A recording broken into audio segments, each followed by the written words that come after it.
All right. Welcome everyone to Pulse Overtime. I am Brendan Bartik. Always a pleasure to see you again. And of course, I'm joined by my friend and business partner, Anna McKeel. Say hi, Anna.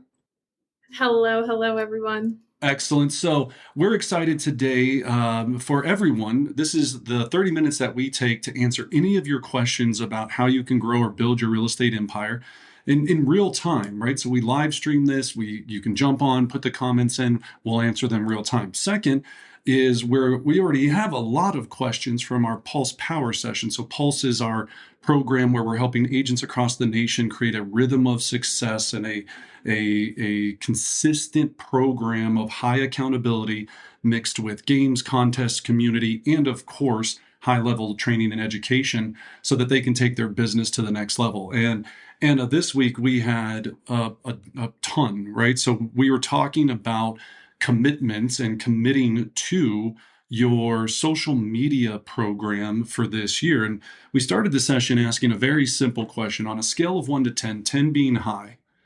How consistent are you with your social media? Meaning you're posting every day, you're posting every other day, you have a schedule, or is it, hey, I finally went to go see Britney Spears and I'm posting me and my family at Britney Spears, right? And it's about as random as you get. So there's no consistency to building it for the business. And the resounding truth we found in is that most of the scores came in at a 1, 2, or 3 out of 10, which is Yep. I think on par for all of us, right? Yeah, absolutely. So, But here's the so other yeah. interesting part about that question is we ask everyone on a scale of 1 to 10, how would they rank themselves in consistently posting? And yet when we ask them, how often are you consuming content? Everyone raised their hand. Yeah, yeah. Everyone's Everyone like, is yeah, I mean, I consuming it, but no one's making it, right? right. Yeah. So Right. that's the challenge. Sorry, I was getting some of my technical things there sorted out. Now I'm good to go. All right. So yeah, so let's then jump in. Let's talk about some of the questions that we received as people are still jumping on to join us. So let's start with one of the first questions. What did we hear, Anna, that we need to resolve? Yeah, I think one of the big things and one of the barriers to entry when we talk about consistently posting is this idea of should I be posting on my personal Facebook or Instagram page, or do I need to create a professional page for my real estate business and really put my energy into that? So let's kind of dive into that pros and cons of both. Yeah, I'm going to just speak to it quickly because I don't think it should be much of a decision. You are in the business of building relationships. So if I want to build relationships, the place that I build relationships, especially on Facebook, is with my friends and whatever word that you want to utilize to represent what friends means. So my friends want to build a relationship with me through personal interactions, not through me advertising through my Facebook page. Facebook page is your billboard on social media saying, here's what I am, here's what I do. But we know that people make decisions to buy or sell based upon whether I like you, love you, or want to be in business with you, and do I trust you. And so, in order to do that, I'm going to do a lot of the interactions on my personal account, and I'm not gonna like the picture of you and your family at Legoland through my business page. I'm gonna like and comment from me as a person, going, "Oh my gosh, we went to Legoland last year. You guys look like you had so much fun." Emoji, emoji, emoji. Then that person that receives that comment goes, "Wow, Brennan's a nice human being. And oh, yeah, I forgot he's also a real estate agent. And when we get back from Legoland, we need to put our house on the market. I should reach out to him." Right. Does that help make sense? Like, you're not going to do that through a Facebook page. Mm-hmm. Right. And that kind of leads into the next question. So we've decided that we're going to do more of a personal approach. We are the business. Now, oftentimes we delivered 365 days of social media content to our Pulse community for being in our coaching program so that we could take away the friction of having to build the content. Then the second question comes out, which is on a 7-day period in a week, how many of those posts should be business related versus how many should be personal related, what I had for lunch, me taking my dog for a walk. Let's talk about that ratio. Yeah. So again, I want everyone to think about this the same way that you think about building any relationship, right? It's got to be about them more than it has to be about you. And if I sat here and only talked to my significant other about real estate my entire life, or even in the course of one day, would I really stay in relationship very long? No, or I wouldn't stay in that relationship very long. So I want to think about it in this aspect. Some of you are getting over analytics or over analyzing this into the aspect of going, some of you aren't posting enough at all, period. So even if you just posted one real estate post a day, you would be 1,000 times better than what you're doing now. If you're asking what that ratio should be as you move forward, the stats say that it should be 3 personal, 1 business, right? 3 to 4 is what they say. I think 3 is probably the right number, but 3 personal, 1 business. And I think we're getting caught up in what personal means, right? Personal can mean, I love hot green tea, right? Who else out there loves hot green tea versus coffee? That's a 2-second post that you could do in 2 seconds, done, right? Just top of mind to do those things. But, I think where people get affected by this is when they post something real estate related, they don't get a lot of likes and comments and feedback because you shouldn't, right? Remember, this is like you being at the barbecue. Remember, Facebook is the barbecue. So just think about it like this. Facebook is this huge barbecue. If you walked up to everybody at the barbecue and was like, hey, you know how the market's doing? Like everyone would think you're the biggest dork at the barbecue, right? So instead you walk up and you go, hey, how's it going? How you doing? Oh, good. You do Ford, family, occupation, recreation, dreams. That's why Ford exists. Think about Ford for Facebook. Family, occupation, recreation, dreams. So when we're looking at that as a mindset guide, it's not just I'm here to sell because then no one will like you. It's going, I want you to like me and I want you to know a little bit about who I am, but I also want to portray myself as a professional real estate person, right? So when you think about doing something in real estate, you think about me without, and please write this down if you're listening, I need to educate the market, right? Educate them, not sell them. Some of us are trying to sell, and I see posts all the time. If you're looking for the best Valentine's Day gift you can give me your real estate business. Let's just think about that post for a second. What do you think, Ann? Is that an okay post? I get where they're trying to go with it. I really do. But like you said, it's a lot of selling. What's in it for me as the end user? You've just created a post about how I can serve you rather than the other way around, which is as a real estate agent, how can I serve you as my community? That would be my Well opinion. said. What about you? Well said. There's nothing wrong with it, but think about perception. Sometimes we see these things, we're like, oh, cute, I should post that because I saw so and so post it.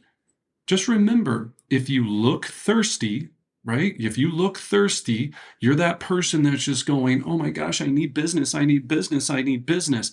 Do I want to work with you? No. I want to work with the person that looks like they're trying to come from a place of abundance, that they're trying to educate, that they're trying to help the community, that they're trying to help others, right? So just try to be mindful. And I'm guilty. I probably have stupid posts. I used to talk about this all the time, Anna. It was so funny. Oh my gosh. I was just at dinner. Here's my favorite post. This is how messed up I was when I was early in my real estate career. And you can still find this on my social media. And I would post, I would go to the bank, the bank where you have to like pull into the underground parking and like, you take the little tube and you stick it in there, not underground, but underneath the thing. And I Right. was crushing so many deals and they weren't at all dealt with relationships. I was doing hardcore outbound prospecting, 8, 10 hours a day, expireds. And I would go to the bank and I would fan out all the commission checks that I had. And I would take a picture of it. This is how bad I was. Again, I was young. I was making a lot of money and I was super douchey, super douchey. And I would fan out all the checks. I wouldn't show like the address or the click because it would just have like the number. You can find this on my social media. And I would post something like, getting paid. I love real estate. Thanks to all my clients for making this possible. And I still thought I was like trying to be nice to my clients. And I'm like, but that's how I looked at it because I was so happy for me. It was so, I'd come from nothing. I had no money to my name. To be able to deposit, $63,000 through this little tube. I used to remember, you can see the little lady through the glass, and I would Oh make her yeah. tell me this is how embarrassed I am. I mean, I was dead broke, right? Before all this. And I was like, they would tell you she would give you the deposit slip, and I'd be like, can you tell me how much the deposit was for? Just because I wanted to have her hear the other bank tellers hear how much money it was because I thought it was the most money on earth. And she would be like, I'm sorry, sir, what? I mean, can you just tell me audibly, like, what was the amount? She'd be like, $64,000. That's right, baby. I just deposited $64,000 on a Friday. And I was obviously disturbed, right? Not disturbed, but I had to learn. So I'm telling this not from a story of, Don't I'm do. telling, yeah, precaution, right? Don't do what I did because I probably had so many people being like, what a goof and what a loser. So that's what we mean by that is Right. don't post things that are not going to represent you. Now, I get the other question a lot, Anna, that I think we have to address with this. And we're not saying Anna, me and you are not social media experts. We just research a ton and we've learned a lot on the way, but we are still nowhere near it. But the question I get a lot too is we have people post certain things about obviously politics and religion and the war in Israel and all of the things that are dramatic about this world right now. You have to remember, and this goes back to the book we're reading this month right now. Our February book club is Dale Carnegie's How to Influence Friends. What is it again? How to win friends and influence people. How to Win Friends and Influence People. And he talks about this. No one wants to hear about your views, right? They just don't, especially if you're in a sales role. Now, if you want to get into an argument at Thanksgiving dinner with your cousin Joey, knock yourself out. But if you're trying to build a massive real estate business, do you really need to send that post about how you're feeling at that current moment? That's where you got to make some decisions. And we're all guilty of it, right? We're all thinking about this, but we live in a very different planet now. And if you're utilizing your personal social media to build relationships, people catch themselves and they go, well, I want people to know that I believe in this because those are the people I want to do business with. Even those people might change their mind. And now they're going to be against what you're saying and all of this. So I say it all the time on social media. We want to be that person that you want to be cuddly, lovable, friendly, educational. You want to be, I hate to say it, you want to be Pottery Barn. You want to be neutral and you want to smell good and you want everybody to come to your store, whether they need something or not. That's it. We do not want to be the place where you get your nose pierced, right? That's a Hot very topic. small hot topic. Yeah, we don't want to be hot topic. I'm sure they crush it. I don't know if they still do or Spencer's, but we don't want to be that. We want to be neutral and warm and welcoming to as many people as possible so we can build those deep relationships. So, I want to I want to recap a couple of things. I think one of the biggest pro tips that we talked about in this segment up to this point is framing your social media around the Ford acronym. I think that's super powerful. It gives you a little bit of framework. It comes from value and it makes it friendly and accessible for everyone to engage. The other thing I want to kind of tie a bow on that you talked about is this idea of people getting in their heads about likes. I want our listeners to flip that on their heads, and your goal should be how many comments and likes am I giving to other people rather than how many likes am I getting. Change the mm, paradigm. You're going to get engagement when you engage with other people. The goal should be I've commented genuinely and liked 20 posts from the people in my world before I even start going down the dark drain hole of, oh my gosh, I didn't get enough likes. No one commented on my post. Stop making it about you. Go after other people, make them feel special, make them feel seen and heard, and the business is going to come back to you tenfold. yeah, I love that. I mean, I think, and that's hard to do, right? Because we want everyone to see us. We want everyone we want to Validate. feel them. Yeah, we want valid. That's a great word, right? We want validation. We want everyone to look at us and say, "Hey, we're making it. I got checks about the deposit. I've done it. I made it. I'm on vacation. I'm doing all of this." Right? So, yeah, I think it's hard. We all struggle with it. That's why, as a real estate community and as Pulse Nation, we just have to discuss these things. And I've actually had people send me posts, and they'll be like, "Anna, do you think this is appropriate for me to post?" And I'll be like, "Not really," or depends on what your goal is for why you're trying to do this. And then the other piece of this too is stop overthinking it, right? We just gotta post some stuff. We gotta let people know that we exist so that we can be a billboard in the virtual world to get, activity to our business, right? And our world, right? Not only our business, but for our charities, for everything else. And so, and on that note, I want to make one thing very apparent as well, too, is we had a goal this week to make sure that we had a challenge for people posting and creating content. It's not just posting, it's creating valuable content. So this week we provided a resource in our Pulse Vault that gives them 365 different options to choose that are related to a certain time of the month, certain day of the week, that really helps them go right. Like if it's Groundhog's Day, I don't know if there's a Groundhog's Day post, but that's probably the worst example that I could have picked. I don't know what made me think of Groundhog's Day, but All the right. holiday. I think it's underserved. I think it's a great holiday. I always am curious to see if he saw a shadow or not. I don't know. Yeah, But I am not. but but there's something relatable that's in real time that you can utilize. But what we discovered today is most of this is kept in this program called Canva. And some of us are like, yeah, no, duh, Canva, I use it all the time. I made the honest statement, right? And we had to battle this out because I'm old and I used PowerPoint forever. And so everyone on my team was like, you have to learn how to use Canva because you're killing us having to transfer all of these presentations into PowerPoint because that's how you learned back in the 80s, right? So it wasn't the 80s, it was the 90s. But um, actually, it was the Not 2000s. So wrong, actually, but you're yeah, not wrong. it was the 2000s. I don't think they had PowerPoint in the 90s. I don't know. But Hmm. so in looking at all of that, right, I think our adoption of certain tools in this business as real estate professionals matters. You know what I mean? And if we're not going to use Chat GPT, Canva, content creation, then we're in trouble, right? Is that how you feel? Yeah, and I also just think it's like any skill. People look at the content that we're producing and they think to themselves, "Oh, well, Brendan must have got training on this, or Anna must have a degree in Canva or graphic design." Here's the secret, and I'm going to give it all away.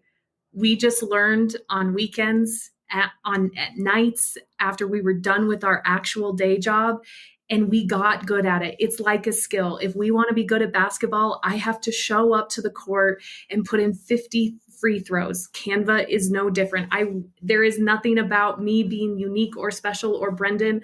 I mean, 2023 was a hit because Brendan learned Canva.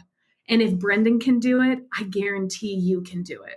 Right. This So session, I this session you're on right now, you see us in these two windows and it says overtime and pulse. No one created that for us. I had to figure out and take several hours to learn how to do this so I could figure out how to live stream a session, how to do all of this. And that's the separation that we're talking about nowadays, right, Anna, where it's just going, you've got to step your game up. Is your listing presentation the same as it was 10 years ago? Then what needs to change there? Is your buyer consultation evolved?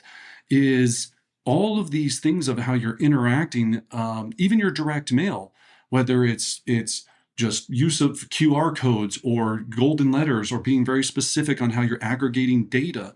I don't want it to overwhelm people, but we've got to add skill sets to our toolbox so that we can be the best. And detach yourself from the outcome. Brendan was talking about his douche moment in 2004 with all of these dollar bills. Guess what? The moment, if you look back on one of the first graphics that we ever built, I hope you never find it because it's that embarrassing. But now it's also a point of pride for us of going, look how far we came. And the only difference in the gap of the first graphic we ever built versus the graphics we build today was just chipping away at the skill, learning from YouTube, taking advice from others, adapting concepts that we saw and go, ooh, we want that. Can we redo it? So get out of your head, detach yourself from the outcome. There's no such thing as a perfect graphic. I promise you, no matter how hard you try, there's always someone doing it better, but you've got to show up and put in the work and it will come back to you. Right. And then, Anna, so the other big piece that we talked a lot about today is deciding on which platform is the best for you. Should you try to be a jack of all trades and on three or four of them? Should you be a master of one? And we did the research, right? We can't tell you what to do. We can't tell you what's perfect, but we know some simple facts. Facebook is the biggest. It is the biggest player. It has the longest history. So you got to think about that. All of these new ones, and I know you saw some real estate course come across on your Facebook probably that says make $1 million through TikTok.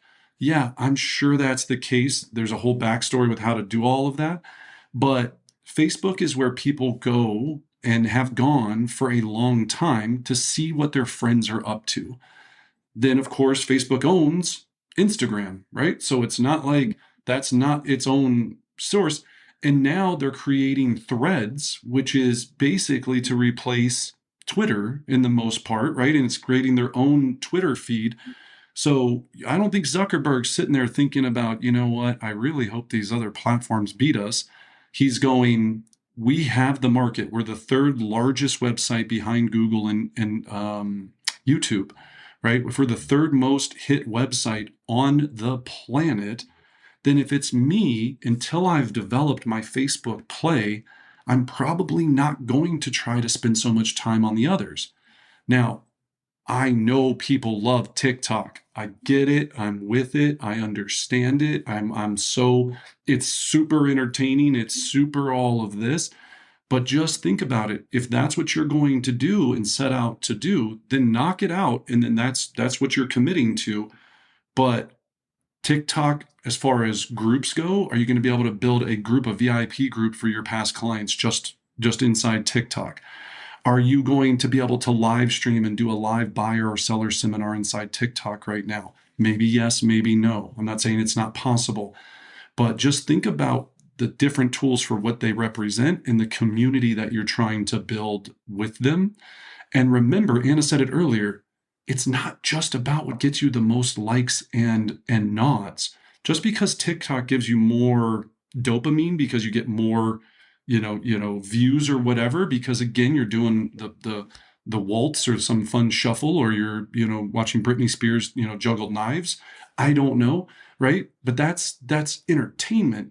Remember, Facebook, we're utilizing to build relationships versus entertaining. Does that make sense, Anna, what I'm saying?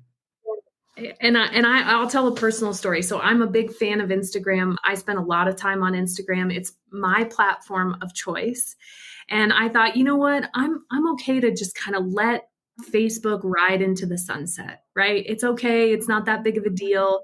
And I started looking at the analytics again, and I was leaving a lot of my people on Facebook without a like, without a comment, without that engagement from my side. And so I've sort of re-upped my commitment to get back into my Facebook community, because as much as you might prefer Instagram or TikTok, there's a lot of people just waiting for you to engage with them on Facebook. Take the opportunity where everyone is and have been for a much longer time than any of these other platforms. Right. Yeah, there's always going to be a new fun way of doing things, and we're not saying don't explore those, but as we said, hit the free throws before the 360 dunk. So that's a big piece. Then we also talked a lot about today, and we got a lot of questions on this. Is it better to post reels, stories, post on my grid?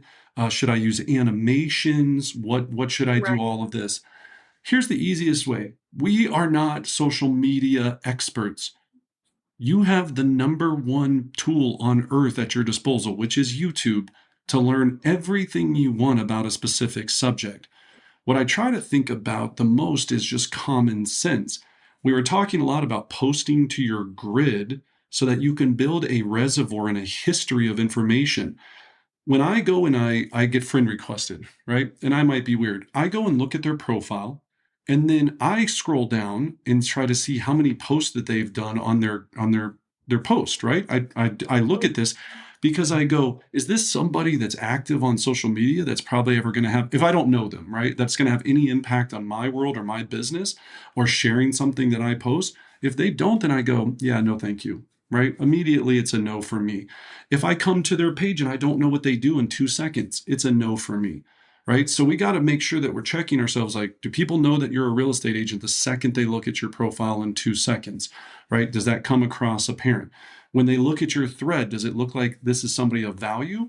Or am I going to see a whole bunch of things about you love, I can't say anything anymore because I'll offend anybody, but you doing something that's aggressive compared to what the world would not think is aggressive. So think about, I don't want to say anything because people get mad at me, but you know what I mean? Like I go into people's streams real quick, and the first thing you see is something with hatred. I don't know a better way to say it, of some form or fashion. And I'm going, ooh, that looks like somebody I don't want to be in my world. Next, right? In 2 seconds. So what your history on your thread, on your grid, if you will, says about you, it matters. And some of us have to go and do an audit and clean that up, right? If I have my cash money records, things on there, maybe I need to take that down if somebody goes real deep on me. But that was 10 years ago, however long it was ago, right? But if just 2 weeks ago I was doing a cake stand and that's on my grid because I got whacked out at a Super Bowl party, or I was at the waste management golf tournament, apparently where everyone did, then maybe I want to take that down. Maybe that's not the best representation of me and being a professional real estate person that cares about helping people build wealth through real estate. Those are the Right. hard parts that we have to come to terms with if we really want to do this at a high level. And I think just to kind of put a bow on that, when people are asking, oh, should I do a video? Should I do just a static post? At the end of the day, show up first, and then we can refine how you're delivering the content. As much as it's like, oh, I'll just do a video.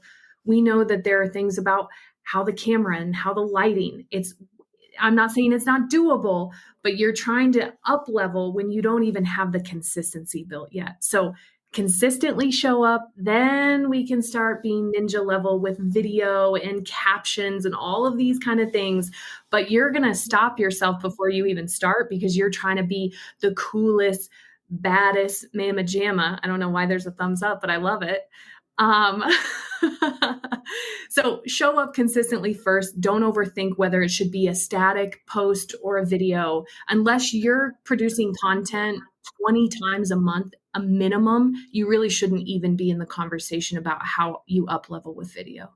Yeah, well said. And to put that into the last piece here that I really hope everyone takes away, none of this should even be thought about until you've done your 2 lead measures that create the most business for you. I heard yesterday on our real estate team, because we're doing a lot with golden letters and sending out a bunch of golden letters. Well, here's the disease that happens. I want to do golden letters. So what am I going to do? I'm going to come in at 9 o'clock and start stuffing envelopes because that makes me feel like I have a job instead of being dedicated to our lead generation time or lead follow-up time, where from the hours of, depending on what time you start, 7:30 to 11 a.m., I should be doing nothing but talking to people on the phone, creating excitement in business. No appointments, no stuffing of envelopes, no Facebook posts, no TikToks, no anything. And yet I see agent after agent come in and just start going straight to this other stuff. Do you think that you're going to get a deal from posting a post on Facebook today? No, you are absolutely wrong. Now, in the afternoon, when you have no appointments and you've done your legion and you've hit your conversation target for the day, then you get the earn the right to go ahead and do that. That's why we use our Pulse First Things First document. Mine is right over here. I can't reach it without getting out of the frame, but right. That's why we use it, is to make sure we identify we need to have conversations, ambassadors that love us, like us, and they're going to help us, grow our business. And then I get the right to do the rest of this stuff, not in reverse. I just don't want to see everyone leave today and go spend 2 hours trying to create a post tomorrow morning instead of hitting their conversation goal. That's where you'll really get into trouble. And I think to add to that, really you should be building your content in batches. So if you're lead genning 5 days a week, social media shouldn't even be on your calendar. That's what you do on Saturday morning when you're planning out the next 7 days worth of content. Because I guarantee building content on a daily basis is a challenge because it's creative. You can't get interrupted. You want to make sure that the caption works well with the image. And so I highly recommend blocking out 2 hours on a Saturday morning or whenever it's going to work. Maybe it's late at night after you put the kids to bed, but build the content in batches so that it maintains a high level calendar for the things that are really important, which are conversations and ambassadors. Well said. Yeah. So thank you for everyone that joined us here on the live stream. Also, of course, these recordings are available on our YouTube channel at Brendan Bardick Real Estate Coaching. If you haven't subscribed, please make sure you do so, because you're going to get all of the latest and greatest videos and strategies and techniques that elite agents across the country are utilizing. And of course, if you're watching this on YouTube, you can see in the link below, if you want to see what all the craze is about and join the Pulse Nation and see why so many other agents and teams and PC coaches and just basically everyone are having so much success, then come check us out. We have a free download with all of our tools and resources, and we're always happy to assist. So, Anna, thank you so much for your time today. Everyone, have an excellent week, and we'll see you right here next week in our Facebook group, 11:30 Mountain Standard Time for Pulse Overtime. Take care.